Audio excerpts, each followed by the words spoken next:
تمسك بحبل الله واتبع الهدى ولا تك بدعيا لعلك تفلح ورن بكتاب الله والسنن التي أتت عن رسول الله تنجو وتربح. إن الحمد لله نحمده ونستعينه ونستغفره ونعوذ بالله من شرور أنفسنا ومن سيئات أعمالنا، من يهده الله فلا مضل له ومن يضلل فلا هادي له، وأشهد أن لا إله إلا الله وحده لا شريك له، وأشهد أن محمدا عبده ورسوله صلى الله عليه وسلم. يا أيها الذين آمنوا اتقوا الله حق تقاته ولا تموتن إلا وأنتم مسلمون. يا أيها الناس اتقوا ربكم الذي خلقكم من نفس واحدة وخلق منها زوجها وبث منهما رجالا كثيرا ونساء، واتقوا الله الذي تساءلون به والأرحام إن الله كان عليكم رقيبا. يا أيها الذين آمنوا اتقوا الله وقولوا قولا سديدا يصلح لكم أعمالكم ويغفر لكم ذنوبكم، ومن يطع الله ورسوله فقد فاز فوزا عظيما. أما بعد، فإن أحسن الحديث كتاب الله، وخير الهدي هدي محمد صلى الله عليه وسلم، وشر الأمور محدثاتها، وكل محدثة بدعة، وكل بدعة ضلالة، وكل ضلالة في النار. Nous, comme promis, nous allons voir, Inch'Allah, nous allons lire ensemble le tafsir de Cheikh Sa'di, rahimahullah ta'ala, de Surat Al-Humazah. Et donc, je vais lire ce qu'a dit Cheikh Sa'di et faire quelques annotations. Et étant donné que la parole de Cheikh Sa'di n'est pas très longue, je vais utiliser aussi le tafsir de l'imam Ibn Kathir pour cette sourate-là. Donc, Surat Al-Humazah, c'est une sourate mécoise, donc la sourate numéro 104, et elle a 9 versets. Allah Tabaraka Ta'ala dit, donc l'auteur a cité les 9 versets directement. بعد بسم الله الرحمن الرحيم ويل لكل همزة لمزة. Donc l'auteur l'a cité jusqu'à la fin. Donc ويل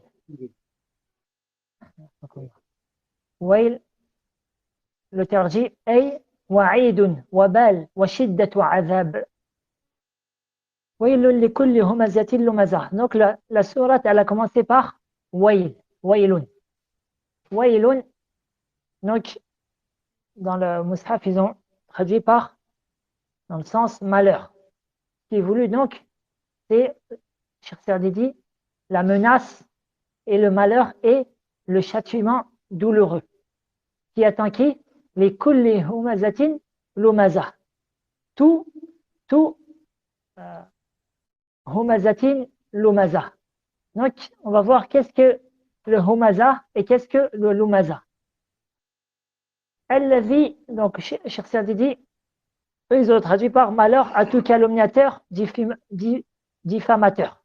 On va voir qu'est-ce que vraiment veut dire humaza et lumaza, car tout à chacun on espère être sauvé du malheur et du châtiment douloureux. Et donc, si Allah Tabaraka Ta'ala a mis sa menace sur eux, il est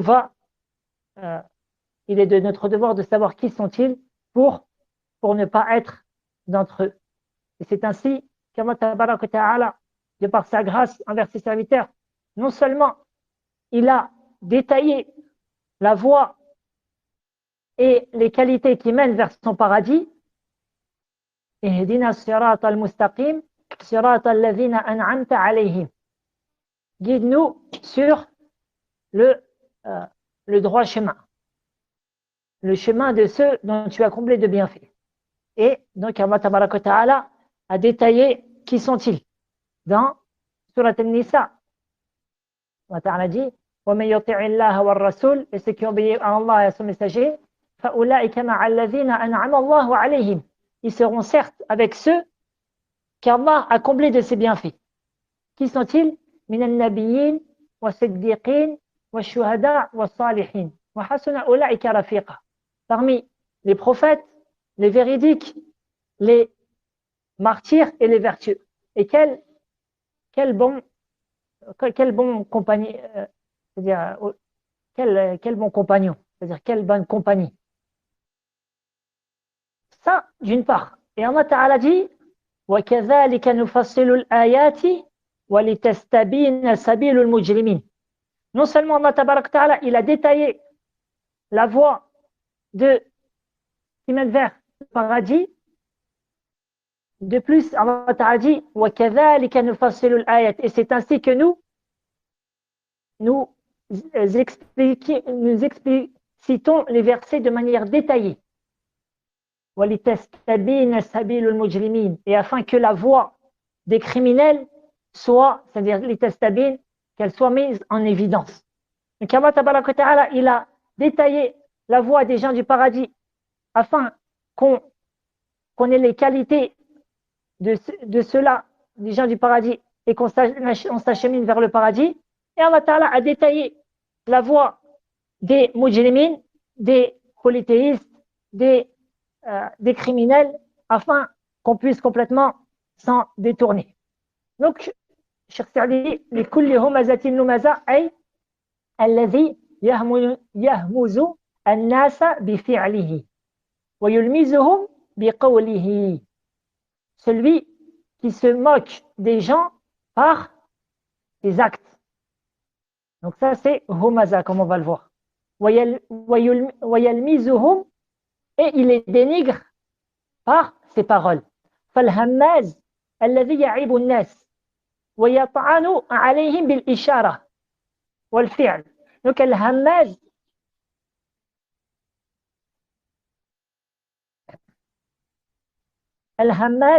c'est celui donc qui se moque des gens et qui parle, et qui se moque des gens et donc qui les rabaisse par des actes, c'est-à-dire par al-ishara. Al-ishara, c'est le fait de montrer quelque chose, et par ses actes. D'accord? Pour plus de détails, on voit certaines paroles de nos prédécesseurs. قال ابن عباس همزة لمزة طعان معياب. قال ربيع بن لا نعم هذا قال قتادة. Donc قتادة dit يهمزه ويلمزه بلسانه وعينه ويأكل لحوم الناس ويطعن عليهم. وقال مجاهد الهمزة باليد والعين. Donc Mujahid dit que qu'est-ce que al-humaza? C'est celui qui se moque par ses yeux. Il se moque des gens, il dénigre les gens par ses yeux. Il fait certains clins d'œil ou certaines choses-là pour dénigrer les autres. D'accord? Par ses yeux ou par sa main, en les montrant, en faisant certains signes de sa main pour se moquer des gens. الآن اللماز, Cheikh Saadi dit الذي يعيبهم بقوله. Donc اللماز, lui, c'est celui qui les dénigre par sa parole. Il va se moquer de leur manière de parler, il va se moquer de leur handicap, de leur faiblesse dans telle ou telle chose, il va les critiquer sur telle et telle chose, etc. Donc ça, quand on regroupe la parole des prédécesseurs, la plupart, ils ont dit cela. Que Al-Hamaz, donc c'est celui qui se moque et dénigre les gens par les actes, comme les yeux, la main et autres. Et Al-Lamaz, c'est celui qui les dénigre par sa parole. Et Rabi' ibn Anas, il dit Al-Humaza fi wajhihi. Al-Humaza, c'est celui, Rabi' ibn Anas, il dit Al-Humaza, c'est celui qui se moque des gens devant eux. C'est-à-dire en tête à tête, devant lui, il se moque de lui. Alors qu'Al-Lumaz min khalfihi, c'est celui qui se moque des gens derrière leur dos. Il y a des gens, c'est comme ça, c'est des lâches. Quand il est devant toi, il te fait les plus beaux sourires, ils te disent les plus belles paroles, et derrière toi, il te critique, et il casse du sucre sur ton dos, et etc., etc. Donc, voilà le premier verset. Cheikh Serdi dit ensuite ومن صفة هذا الهماز اللماز. Et donc avant de continuer, donc on doit prendre garde à ces deux immenses défauts-là. Car on va le voir que la punition qui les attend, elle est immense. Elle est immense. Et à notre époque, c'est quelque chose que les gens, ils ont pris comme une habitude. Ou c'est peut-être même, c'est-à-dire plus doux pour eux de se moquer des autres que de boire du thé ou de boire un jus. Comme il disait Cheikhuna Ali Nasser al-Faqih, que tu vois des gens, ils sont assis en train de boire le thé. Et ils parlent,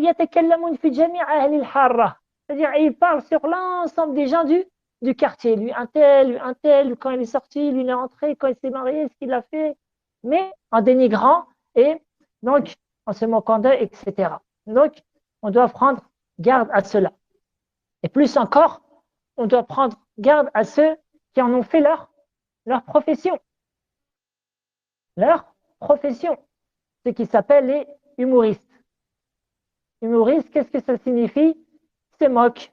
Ils ne cessent de se moquer d'un tel et d'un tel et d'un autre, de ses voisins, plus encore même, ils attaquent même leur famille.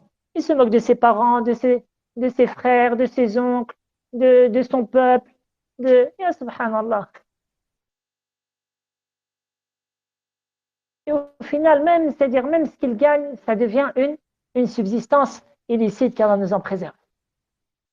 Et certains gens de science, ils voient que si tu te moques de tout un pays, c'est les gens de ce pays-là, ils ont tel défaut, et ben tes hasanats, ils sont divisés, c'est-à-dire chaque personne de ce pays-là, il aura des hasanats qui prendra sur toi. Et sache que si tu veux être du nombre des gens de la raison, ahlul aql, an takuna aqilan, razinan, que quelqu'un de raisonné, de conscient, de posé, eh bien détourne-toi des paroles des jahala, des soufaha, des arbiya, des boulada, des al-hamqa, etc.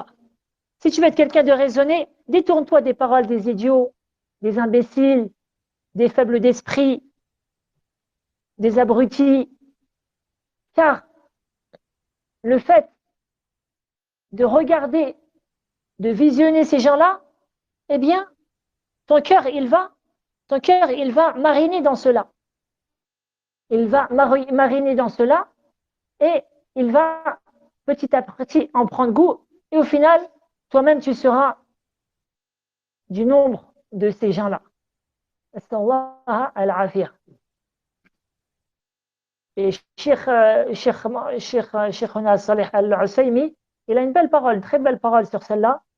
C'est une des seules vidéos que j'ai mis dans mon canal sur Telegram. Vous pourrez la regarder.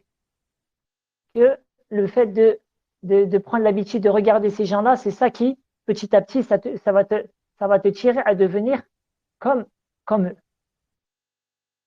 C'est comme ça. Il y a un proverbe qui dit « Katharatul imsas tumitul ihsas ». Littéralement, c'est que le fait de trop frotter, par exemple, tu prends tes 4 doigts, tu les mets sur un rocher et tu frottes. À un moment, tumitul ihsas, ça va faire mourir ton sens qui est le toucher. Ces doigts-là, après cela, où que tu les mettes, tu ne sentiras plus rien. Mais c'est comme ça. Quand ton cœur, tu l'habitues, tu le marines, tu l'habitues à regarder une chose, au final, tu ne la réprouveras même plus. Et tu ne trouveras même pas qu'elle est illogique ou qu'elle est mauvaise ou qu'elle est réprimandable. Allah al-afiyah. Cheikh Saadi dit ensuite ومن صفات هذا الهماز اللماز. Et parmi les défauts de donc al-hamaz, qui sont traduits par calomniateur, diffamateur, mais on l'a compris, donc al-hamaz, c'est celui qui se moque des gens par les actes, et al-lamaz par sa langue. أنه لا هم له سوى جمع المال. سوى جمع المال وتعديده والغبطة به. Parmi ses défauts, c'est que la seule chose qui l'alimente, c'est le fait de réunir l'argent et de le compter. Et donc, et de s'en acquérir. وليس له رغبة في إنفاقه في طرق الخيرات وصلة الأرحام. Et lorsqu'il possède son argent, alors il n'a aucune envie de le dépenser dans les voies du bien, telles que dépenser pour les pauvres, dépenser pour les orphelins, dépenser pour faire creuser un puits, dépenser pour faire construire une mosquée, dépenser pour quelqu'un qui n'a pas, par exemple, ses médicaments, lui acheter des médicaments, quelqu'un qui n'a pas de quoi boire, tu vas lui donner à boire, de l'eau bien sûr, etc. Wa silat al-arham, de plus, il ne les dépense pas pour joindre ses liens parentaux. Wa nahwu dhalik, une telle personne, yahsabu, il pense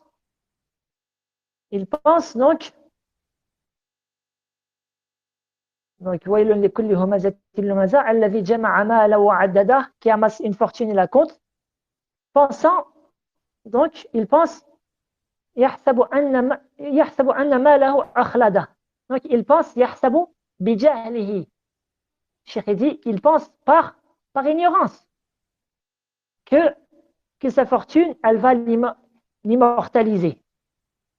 ولا شك أن هذا من جهله لأن الله تعالى يقول كل نفس ذائقة الموت وإنما توفون أجوركم يوم القيامة فمن زحزح عن النار وأدخل الجنة فقد فاز وما الحياة الدنيا إلا متاع الغرور.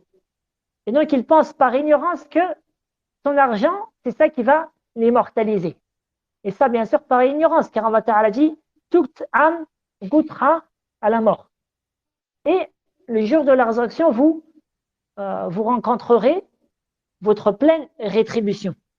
Certes, celui qui a été éloigné de l'enfer et entré au paradis, c'est lui qui a réussi. Et les jouissances de ce bas monde, c'est-à-dire ne sont que tromperies, ne sont trompeuses. Ensuite, l'auteur dit donc donc il pense que ceci va l'immortaliser fi dunya. فلذلك كان كده وسعيه كله في تنمية ماله. C'est pour cela que tous ces efforts, il les a portés dans quoi? Dans le fait d'augmenter son argent. C'est sa seule préoccupation. الذي يظن أنه ينمي عمره, car il pense que ceci va faire augmenter sa durée de vie. ولم يدري أن البخل يقصف الأعمار. Et il ne sait pas que l'avarice, elle détruit, c'est-à-dire elle détruit la vie de la personne.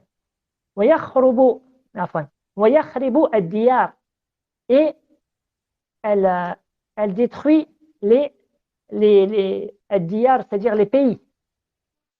Quand tu vois un peuple auquel, c'est-à-dire qui sont avares, un peuple où l'avarice est diffusée, c'est-à-dire c'est diffusé dans ce peuple-là, c'est un peuple où tu ne trouveras pas de miséricorde en eux. Tu ne trouveras pas de l'autre, c'est-à-dire watawaddud, wala rifq, ni douceur, ni bonté. Chacun il regarde pas plus loin que le bout de ses baskets, et vivre avec eux c'est très très difficile, car tu sais que quoi qu'il t'arrive, si t'arrive un petit souci, eh bien tu trouveras des murs devant toi. Et ça, subhanallah, c'est ce que quelqu'un de ma famille m'a dit. Il avait absolument besoin de prendre un médicament et il se sentait très mal. Il a cherché à droite, à gauche, qui lui donnerait un verre d'eau, il n'a pas trouvé.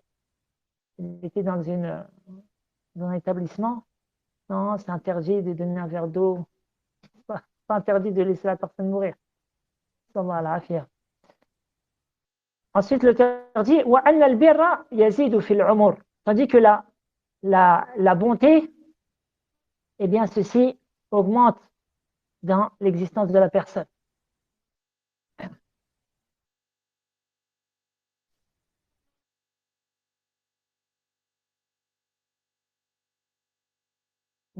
Mohammed ibn Ka'b, rahimahullah ta'ala, il dit dans le verset الذي جمع ماله وعدده قال ألهاه ماله بالنهار هذا إلى هذا فإذا كان الليل نام كأنه جيفة. C'est-à-dire son argent, elle l'a complètement occupé durant toute sa journée. Au point, c'est-à-dire elle l'a occupé, elle l'a complètement occupé. Il s'occupe de cet argent-là, de ces biens-là, etc. Et lorsque la nuit arrive, eh bien, il tombe mort comme si c'était un cadavre. De sorte qu'il n'a plus de temps pour l'adoration d'Allah Tabaraka wa Ta'ala. Tous ses efforts, c'est-à-dire tout son dynamisme, toute sa puissance, toute son intelligence, toute sa force, il l'a donné dans la recherche de ce bas monde-là. Et il n'a plus aucun effort dans l'adoration du Très-Haut. Subhanahu wa ta'ala. Kalla la yunbadhan. Cheikh dit, la yutrahan. Mais non, il sera certes jeté. Il sera certes jeté fil hutama. Dans al-hutama. Donc, Cheikh, il n'a pas dit plus que cela dans al-hutama.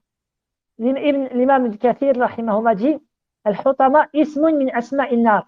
C'est un des noms de l'enfer. Sifaten, c'est-à-dire que c'est un nom qui a pris un des attributs de l'enfer. لأنها تحطم من فيها, car elle écrase ceux qui s'y trouvent. Donc, al-hutama لأنها تحطم من فيها. Elle s'appelle al-hutama car elle écrase ceux qui s'y trouvent. Ya'adhan billah.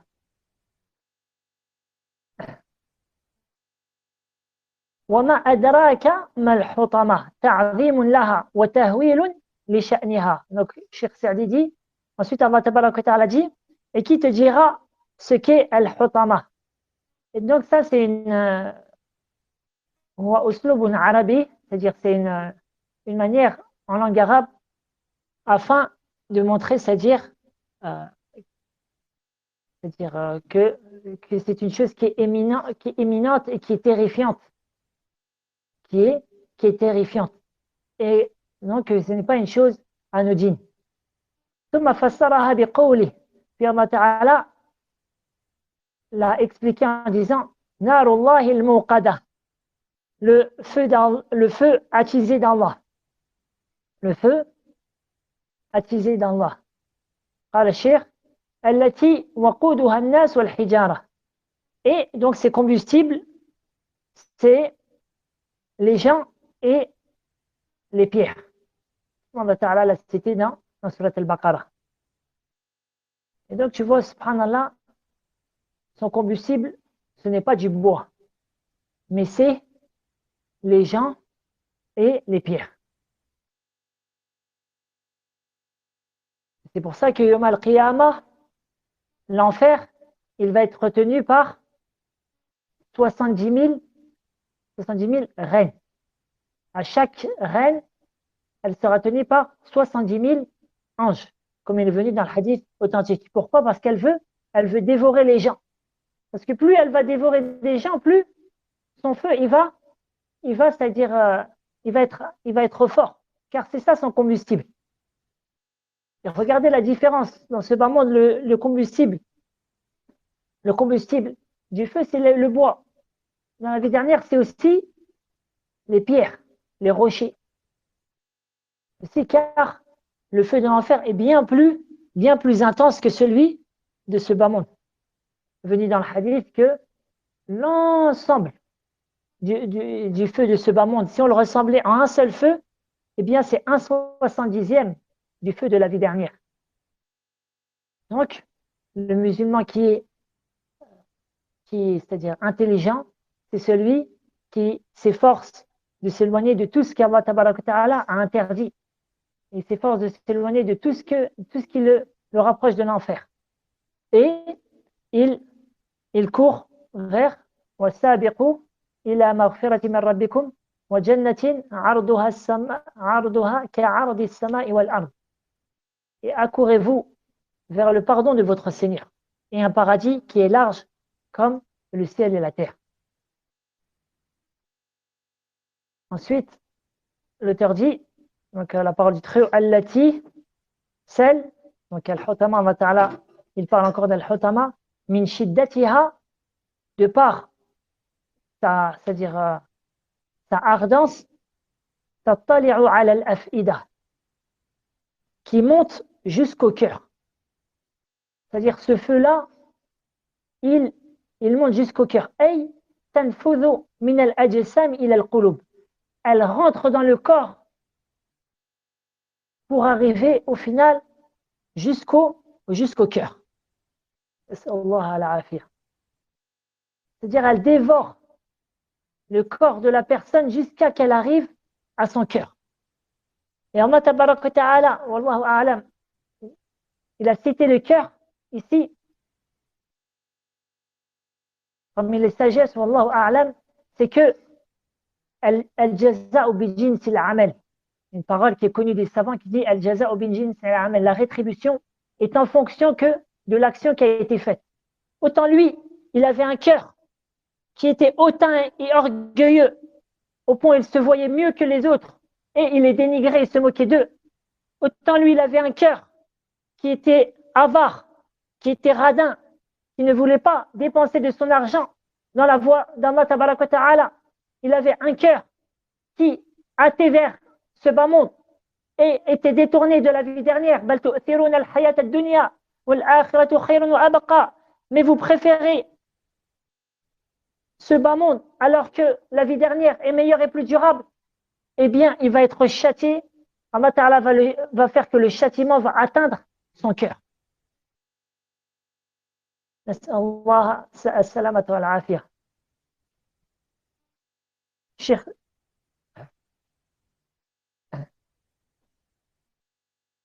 قال ثابت البناني رحمه الله تعالى تحريقهم إلى الأفئدة وهم أحياء. C'est-à-dire, elle va les brûler jusqu'à leur cœur tandis qu'ils sont vivants. وقال محمد بن كعب رحمه الله تعالى تأكل كل شيء من جسده حتى إذا بلغت فؤاده حذو حلقه ترجع على جسده. Elle va dévorer tout leur corps jusqu'à ce qu'elle arrive à leur cœur, c'est-à-dire jusqu'à que le feu arrive dans leur cœur. À ce moment-là, Allah Tabaraka Ta'ala, il fait revenir leur corps afin qu'ils continuent d'être châtiés. Nas'Allah al-afiyah.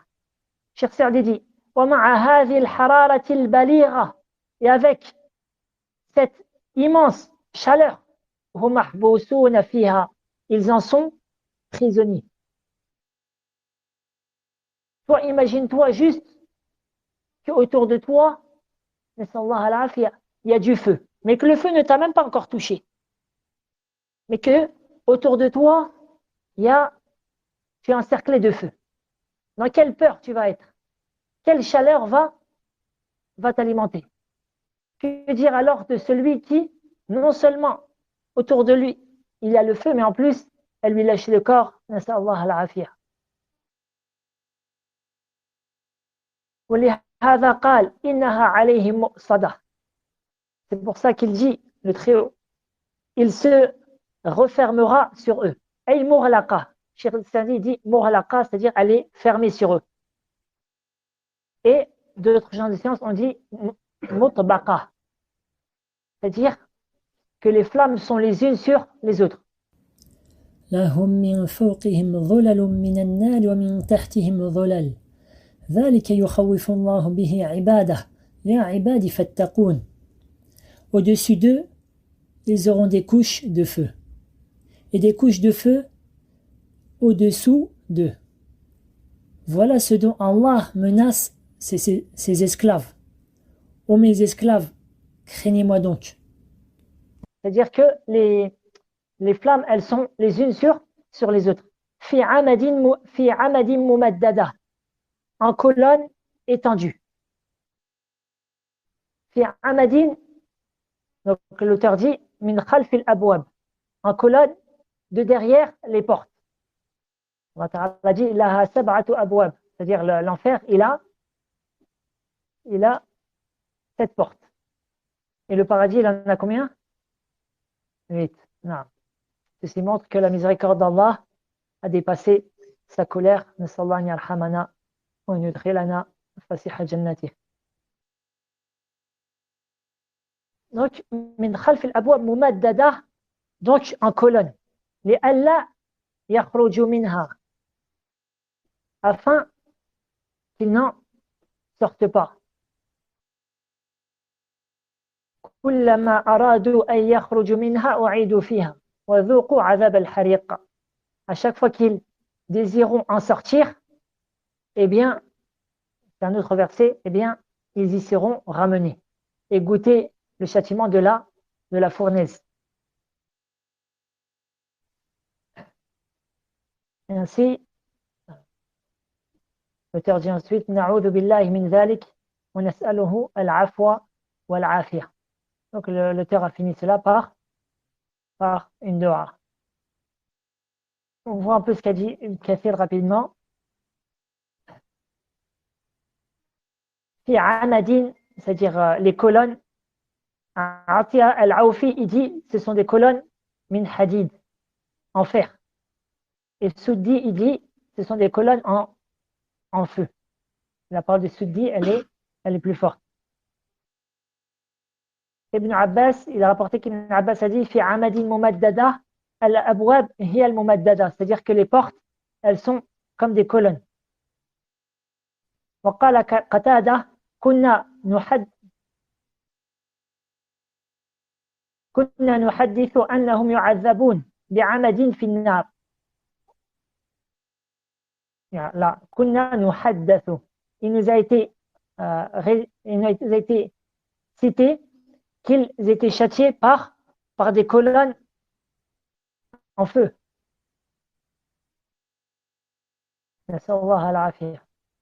Donc, voilà pour résumer. Qu'est-ce qu'on prend rapidement de cette sourate-là? La première des choses, c'est qu'on voit que l'islam, elle a préservé le droit des gens. Et elle a préservé leur honneur et leur droit. De sorte que celui qui se moque des autres, qui les dénigre, qui les rabaisse, eh bien il en rendra des comptes et en al-qiyamah. Ainsi, la personne, si elle sait qu'elle a fait cela, comment elle doit se repentir? Quelqu'un qui ya mas'ala tawbatu al-murtab, le repentir de celui qui a médit une autre. Quelqu'un qui a médit une autre, c'est-à-dire le prophète sallallahu alayhi wa sallam nous a appris qu'est-ce que médire une autre. Dhikruka akhak bima yakrah, le fait que tu cites une chose sur ton frère qu'il déteste. Peu importe si elle est vraie ou pas. Si tu n'aimes pas, par exemple, tu sais qu'il n'aime pas qu'on dise qu'il ne sait pas se coiffer, et ben tu n'as pas à le dire, même si c'est vrai. Si tu sais qu'il n'aime pas qu'on dise que c'est quelqu'un qui est désordonné, eh bien, tu n'as pas à le dire, car tu tombes dans le grand péché qui est la médisance. Allah Ta'ala dit Ya ayyuha alladhina amanu ijtanibu kathiran min adh-dhann inna ba'da adh-dhanni ithm wa la tajassasu wa la yaghtab ba'dukum ba'da ayuhibbu ahadukum an ya'kula lahma akhihi maytan fakarihtumuh Wattaqullaha inna Allaha tawwabur rahim. Ou vous qui avez cru, évitez de trop conjecturer sur autrui, car une partie des conjectures est péché. Prophète sallallahu alayhi wa sallam dit, comme l'a rapporté le Bukhari Muslim, d'après Abi Huraira, Iyyakum wadh-dhann, fa inna adh-dhanna akdhabul hadith. Prenez garde à la conjecture, car la conjecture est le plus mensonger des discours. Wala tajassasu, et ne vous espionnez pas, et ne médisez pas les uns des autres. Ensuite, subhanallah, regardez l'exemple qu'Allah tabarak ta'ala, il a cité dans son livre quant à la médisance. Et il a cité cela que pour la médisance dans son livre. L'un de vous aimerait-il manger la chair de son frère mort? C'est-à-dire, lorsque tu médis ton frère en islam, c'est comme si tu mangeais sa chair morte. Yadhan billah. Yadhan billah. Ensuite, Allah Ta'ala dit, non, vous en aurez horreur. Et craignez Allah, car Allah est grand accueillant au repentir et très miséricordieux. Donc, les conditions du repentir que vous connaissez tous, Inch'Allah, c'est c'est-à-dire, premièrement, la sincérité, être sincère envers Allah. Deuxièmement, regretter le péché qu'on a fait. C'est un regret pour Allah Ta'ala, car on a transgressé son ordre. Troisièmement, arrêter ce péché-là. Quatrièmement, avoir c'est-à-dire la ferme volonté de ne plus, c'est comme si tu prenais l'engagement sur toi de ne plus revenir vers ce péché-là. Et cinquièmement, que ce péché-là, que ton repentir ait lieu avant l'agonie de ta mort, et avant que le soleil se lève de l'Occident. Maintenant, il y a une sixième condition. Lorsque tu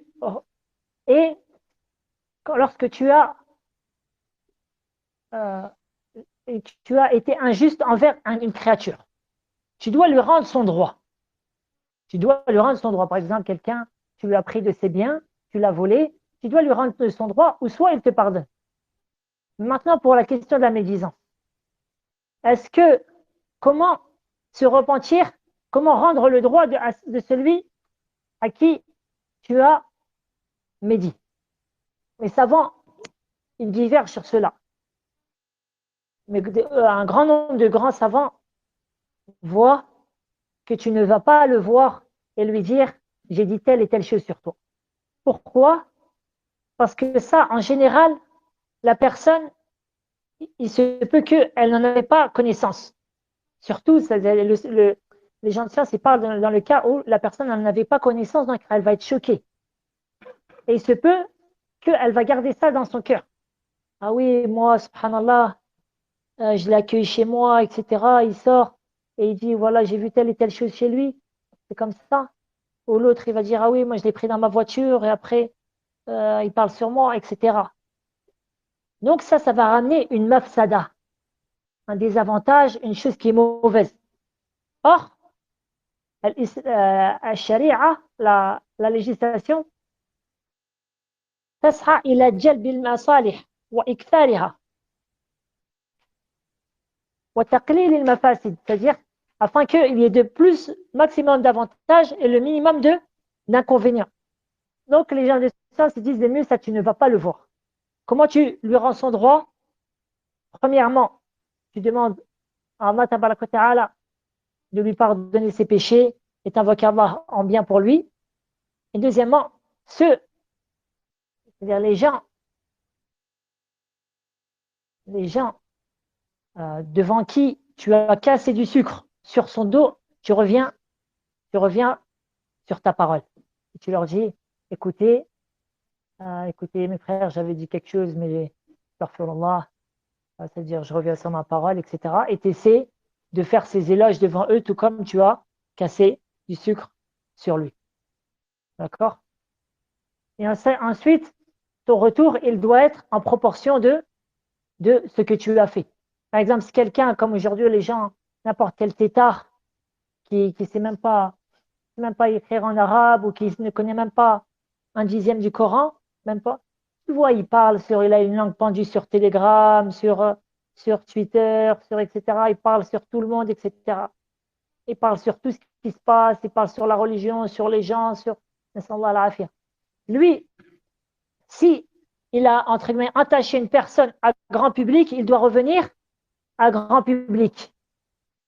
Ça suffit pas, oui, tu vas le voir, tu lui envoies un message en privé, tu dis, mon frère, excuse-moi, j'ai parlé sur toi.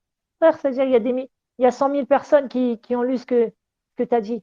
Tu dois revenir en public, tout comme tu as fait du mal en public. Et ça, c'est de manière générale. Ton retour, il est en fonction de, euh, il a la même proportion du mal que tu as fait. D'accord? Donc, voilà ce qu'on peut prendre de cette sourate-là. Aussi, le danger donc de dénigrer les gens, c'est-à-dire que ce soit par des actes ou par des paroles, les dénigrer sur leur physique, sur leur handicap, sur leur faiblesse, etc. Le danger aussi de chercher de ce bas monde de manière intense et avide. Tels ceux qui ils entrent dans mille et une transactions alors qu'ils ne connaissent même pas, les jugements religieux. Il fait du commerce, il ne sait rien qu'est-ce qui est permis ou qu'est-ce qui est interdit ou les conditions du commerce ou qu'est-ce qui annule la vente, etc. Tout ça car il a peur qu'il va apprendre des choses qui vont lui mettre des empans dans sa quête de plus de dunya. Et après, à chaque fois qu'il est pris dans la main de sac, ah oui, je ne savais pas. Ah oui, je ne savais pas. Il y a certains, jusqu'à certains, c'est-à-dire les gens qui s'avancent dans la da'wa, ils jouent à cela. Comment tu ne savais pas, mon frère? Nous, on a une règle, l'ilm qabla al-qawli wal-amal. La science avant la parole et l'action. Avant de faire une chose, tu cherches ton jugement. Tu apprends. Le prophète a rapporté l'imam al-Bukhari que le prophète sallallahu alayhi wa sallam a dit, d'après Ibn Abbas, le hadith, il a un certain nombre de versions d'après Ibn Abbas, d'après Anas, mais bref, le prophète sallallahu alayhi wa sallam dit d'après Ibn Abbas, لو كان لابن آدم واديا من ذهب لابتغى ثالثا. Si le fils d'Adam avait 2 wad d'or, il aurait cherché un troisième. ولا يملأ بطن ابن آدم إلا التراب. Et la seule chose qui assasiera le ventre du fils d'Adam, c'est la terre.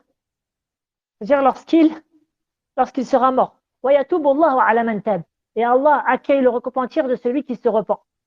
Le prophète sallallahu alayhi wa sallam, il a fini ce hadith par cela pour montrer le danger d'une telle personne. Il est dangereux pour sa santé, dangereux pour son honneur. Il est dangereux pour sa vie, il est dangereux pour sa religion. Comme ceux qui n'ont pas peur de perdre, c'est-à-dire chacun selon son échelon. Certains, ils vendent leur honneur dans la prostitution, dans des choses pour l'argent, d'autres, ils vendent sa religion, d'autres, etc. Alors que celui qui est muqattasid, eh bien, comme il a été dit, comme a rapporté l'imam Muslim, d'après Abdullah ibn Amr ibn al-As, radiallahu anhu, le Nabi sallallahu alayhi wa sallam قال قد أفلح من أسلم ورزق كفافا وقنعه الله بما آتاه.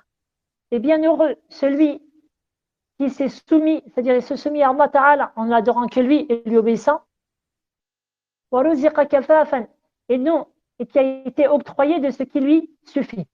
Alhamdulillah, il n'a ni besoin de demander un tel, ni besoin de demander un tel. Il s'en remet à Allah Ta'ala, c'est le seul qui demande. Il ne demande rien à personne. وقنعه الله بما آتاه.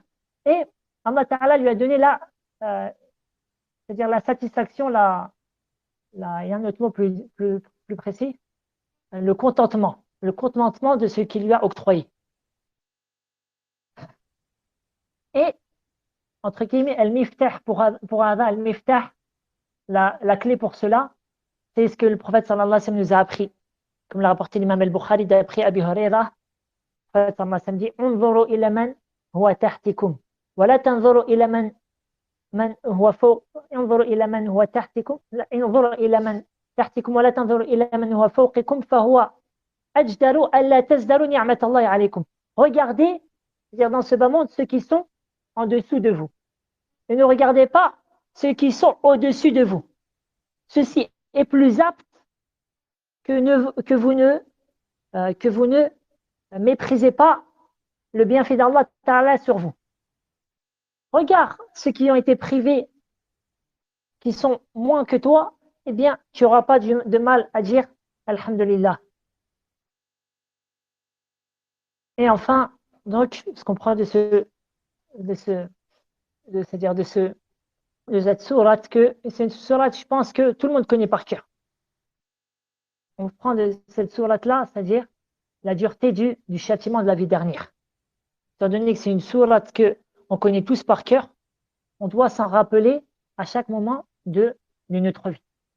Surtout quand on est devant des péchés.